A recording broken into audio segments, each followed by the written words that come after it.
মালুৱে এই প্ৰথম বাগানৰ পৰা শাক পাচলি ছিঙি আনিছে। সি ৰঙা ৰঙা বিলাহী, সতেজ বেঙেনা আৰু সেউজীয়া সেউজীয়া ভেন্দি ছিঙি আনিছে। আইতাকে ক'লে, ভালেই কৰিলি মালু, এইবাৰ তই গৈ অলপ আলু লৈ আগৈ যা। মালু গৈ বাগানৰ সকলোবোৰ গছ বন আৰু লতাত বিচাৰি চালে, কিন্তু ক'তো এটাও আলু সি নাপালে। সি আহি আইতাকক ক'লে, আইতা, আলু এতিয়াও লগা নাই।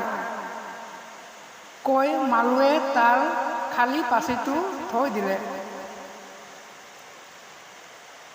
নাই মালু, তাত আলু বহুত আছে, ভালদৰে বিচাৰি চাগৈ, আইতাকে তাক ক'লে। মালু আকৌ এবাৰ বাগানলৈ গ'ল। কালু তাৰ পিছে পিছে গ'ল। মালুৱে আলু বিচাৰি ইফালে সিফালে চাই থাকোঁতে শুনিবলৈ পালে ভোক ভোক।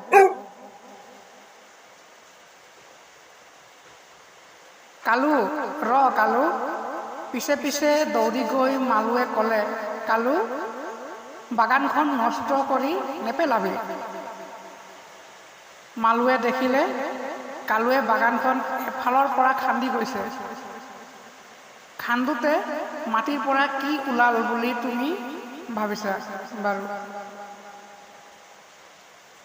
কালুৱে খন্দা মাটিৰ পৰা ওলাল কিছুমান ডাঙৰ ডাঙৰ আলু।